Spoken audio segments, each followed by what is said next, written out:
राजस्थान में चुनाव से पहले ईडी की एंट्री हो गई है। राजस्थान में रीट पेपर लीक मामले में ईडी ने जयपुर सहित आधा दर्जन से ज्यादा जगहों पर रेड डाली है। इसमें बाड़मेर है, डूंगरपुर, अजमेर, जालौर जिले शामिल हैं। दरअसल आरपीएससी के member Babulal Katara paper leak मामले में गिरफ्तार ठेकेदार भजनलाल बिश्नोई सहित तमाम आरोपियों और संदिग्धों पर डॉक्यूमेंट्स की जांच चल रही है। उनके ठिकानों को छावनी में तब्दील किया जा चुका है। जानकारी के मुताबिक पेपर लीक मामले में गिरफ्तार ठेकेदार भजनलाल बिश्नोई के बाड़मेर के घर पर सुबह टीम पहुंच गई। इसके साथ ही आरपीएससी के मेंबर बाबूलाल कटारा के डूंगरपुर वाले घर पर भी छापेमारी की गई। इसके अलावा पेपर लीक के मास्टरमाइंड सुरेश ढाका के जयपुर वाले आशापूर्णा सोसाइटी में मौजूद फ्लैट पर भी छापेमारी की गई है।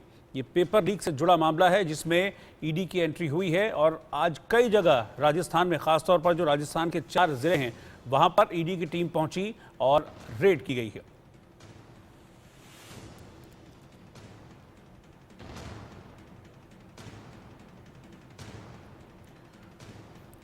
और इस वक्त हमारे साथ इंडिया न्यूज़ राजस्थान के एडिटर मनु शर्मा लाइव जुड़ गए। मैं सीधा उन्हीं के पास चल रहा हूं। मनु, इसके बारे में जानकारी दीजिए। अब एंट्री तो हो गई है ईडी की, छापेमारी भी हुई है, लेकिन इस छापेमारी के साथ साथ इस पर पॉलिटिक्स भी खूब हो रही है। बिल्कुल रोहित, पॉलिटिक्स शुरू हो गई है क्योंकि राजस्थान के इस साल चुनाव होने हैं। राजस्थान के अंदर नवंबर माह में चुनाव अनुमानित माने जा रहे हैं। इसी के चलते आज जब ईडी की एंट्री हुई है तो लगातार मुख्यमंत्री अशोक गहलोत पहले भी कहते हैं कि राजस्थान के अंदर ईडी, सीबीआई और इनकम टैक्स घुसने की कोशिश कर रही है और अब उनको मौका मिल गया है। यानी किरोड़ी लाल मीणा जो सांसद है, उन्होंने इस मामले की शिकायत करी थी दिल्ली के अंदर कि कहीं ना कहीं जो पेपर लीक हुए हैं वो उसमें मनी लॉन्ड्रिंग का मामला है, क्योंकि सीधे तौर पर भारी मात्रा में कैश भी बरामद हुआ था। इन भजनलाल बिश्नोई के यहाँ से, बाबूलाल जो कटारा है, इनके यहाँ से भी कैश मिला था। तो ये कहीं ना कहीं इसके अंदर बड़े लोगों की संलिप्तता है, जिसके चलते राजस्थान की जो पुलिस और एसीबी, जिन्होंने 55 लोगों को पकड़ा है अब तक करीब, वो लोग मुख्य आरोपी तक नहीं पहुंच पा रहे हैं। यानी उस समय राजस्थान माध्यमिक शिक्षा बोर्ड के जो यहाँ पर चेयरमैन थे डीपी जारोली, उनको हटा दिया गया था, लेकिन उनके ऊपर आज तक कार्रवाई नहीं हुई, ना उनका कोई अभी बाल वाका कर पाया। तो इन तमाम मुद्दों को लेकर के किरोड़ी लाल मीणा ने दिल्ली में शिकायत करी थी और उसी के बाद से ईडी जो है काफी सक्रिय थी और उन्होंने एसओजी जो राजस्थान पुलिस की है, उस एसओजी से तमाम पिछले 7-8 दिनों के अंदर तथ्य जुटाए हैं और किन किन लोगों के नाम शामिल थे, आरपीएससी से पूरे तथ्य हैं, वो सूची जुटाई है उन्होंने। और उसके बाद आज सुबह ही अलसवेरे ये सारी कार्रवाई हुई और राजस्थान के 5 जिलों में करीबन 27 जगह पर ये एक साथ ठिकानों पर छापेमारी की गई। सबसे बड़ी बात रोहित मैं बताना चाहूंगा, इसमें राजस्थान पुलिस की कहीं कोई मदद नहीं ली गई। सीआरपीएफ को साथ लेकर के आई थी ईडी और सीधे तौर पर इनके छापे जो मारे गए हैं उसके अंदर कुछ जो सबूत बताए जा रहे हैं, जो सूत्रों के हवाले से कहीं ना कहीं मनी लॉन्ड्रिंग का जो मामला है, यानी पैसा जो है इधर भी किया गया है, वो तमाम सबूत वो इकट्ठा करने में जुटी हुई है। जी रोहित।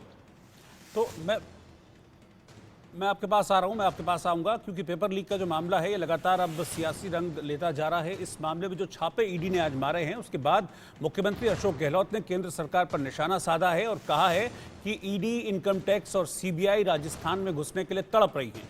गहलोत ने केंद्रीय जांच एजेंसियों के अफसरों से कहा कि कान खोलकर सुन लीजिए, ऊपरी दबाव मानना बंद कर दें। मैं प्रार्थना करता हूं, उनसे रिक्वेस्ट करता हूं, अधिकारियों से भी अनावश्यक जो है ऊपर के दबाव से आप दबाव माना बंद कर दो। वक्त आ गया है, देखिए, सुन लीजिए आप लोग, कान खोल कर सब लोग जो सुन रहे मुझे, वक्त आ गया है। अगर ये ऊपर से दबाव देते हैं जो उनका अधिकार नहीं है, अधिकार है जो एफआईआर दर्ज करते थानेदार का, उसी का अधिकार होता है। उसी प्रकार से जो ईडी है, इनकम टैक्स, सीबीआई है, जो सिस्टम बना हुआ कानून के अंतर्गत, उसके अकॉर्डिंग टू कार्रवाई करो, छापे डालो, अरेस्ट करो, जेलों में डाल दो, हमें खुशी होगी, हम स्वागत करेंगे उनका। और वहीं कांग्रेस के प्रदेश अध्यक्ष गोविंद सिंह डोटासरा ने ईडी के छापों पर केंद्र सरकार पर तंज कसते हुए कहा कि हम तो ईडी का इंतजार कर रहे थे, हम तो इनका स्वागत करेंगे, ईडी पॉलिटिकल टास्क लेकर आई है। वहीं बीजेपी की ओर से राज्यवर्धन सिंह राठौर ने इस पर पलटवार किया। चोरी की है या मनी लॉन्ड्रिंग की है तो उसके खिलाफ मुकदमा अगर ईडी बनाती है और ईडी जांच करती है तो हमें कोई दिक्कत नहीं।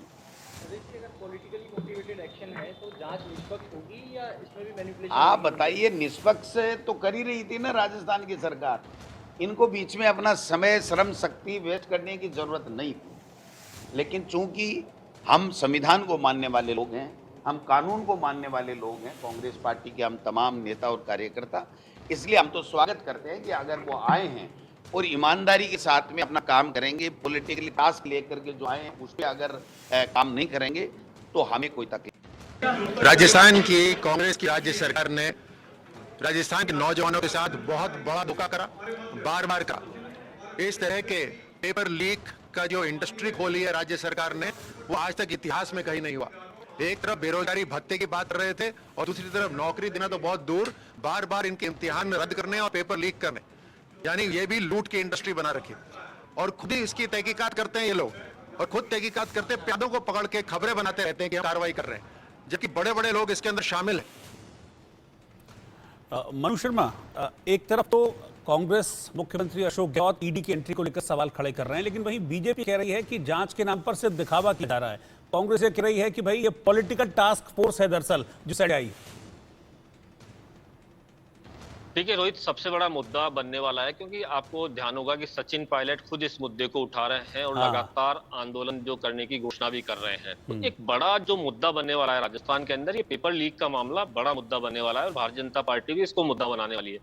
तो कहीं ना कहीं लग रहा है, वो लग रहा है कि कहीं ईडी के माध्यम से भारतीय जनता पार्टी इसको एक बड़ा इशू ना बनाए, इसके लिए सीधे तौर पर मुख्यमंत्री भी हमलावर हैं और उनकी पार्टी के लोग भी हमलावर हैं। सीधे तौर पर अगर बताया जाए तो राजस्थान के अंदर वैसे इस मामले को लेकर के जो पेपर लीक के जो मामले थे, इनके लिए एक अलग से कानून बनाया जा चुका है। ये जो रीट की परीक्षा थी, इसमें करीबन 55 लोगों की गिरफ्तारी की है और 2 से 2.5 करोड़ रुपए इसमें पैसा भी पकड़ा गया है। इन तमाम मुद्दों को देखते हुए ही ये माना जा रहा है कि कहीं ना कहीं कोई बड़े नेता का तो इसमें इन्वॉल्वमेंट नहीं है, क्योंकि आरपीएससी का जो मेंबर होता है रोहित, वो एक ऐसे व्यक्ति को बनाया जाता है जो कहीं ना कहीं एक जो किसी विशेषज्ञ के रूप में, चाहे लेक्चरर हो चाहे प्रोफेसर हो, लेकिन जो बाबूलाल कटारा को बनाया गया, इसके ऊपर लगातार सवाल उठ रहे हैं। आदिवासी क्षेत्र से आते हैं, टीचर थे, इसके बाद में इनको बनाया गया, तो कैसे बन गए और किस तरीके की किन किन एग्जाम्स के अंदर इन लोगों ने घपले किए हैं, ये तमाम जो मुद्दे हैं ये जांच का सवाल है। बाबूलाल कटारा एक साधारण से व्यक्ति थे, उन्होंने अपने भांजे के माध्यम से पेपर बेचे, सीधे तौर पर पहला जो पेपर बिका वो करीबन 80 लाख रुपए में बिका। तो ये तमाम जो जांच हुई है राजस्थान के अंदर, एसओजी ने जांच करी है, एसीबी ने जांच करी है, उसके अंदर खुलासे हो चुके हैं। इन सब मुद्दों को देखते हुए ही अब ईडी की एंट्री हुई है। इसको लेकर के जो पॉलिटिक्स चल रही है उसका साफ तौर पर यही है कि बीजेपी और कांग्रेस इसको चुनावी समर के अंदर एक बड़ा मुद्दा बनाना चाह रही है। जी रोहित, बहुत बहुत शुक्रिया मनु शर्मा आपका इस पूरी जानकारी के लिए।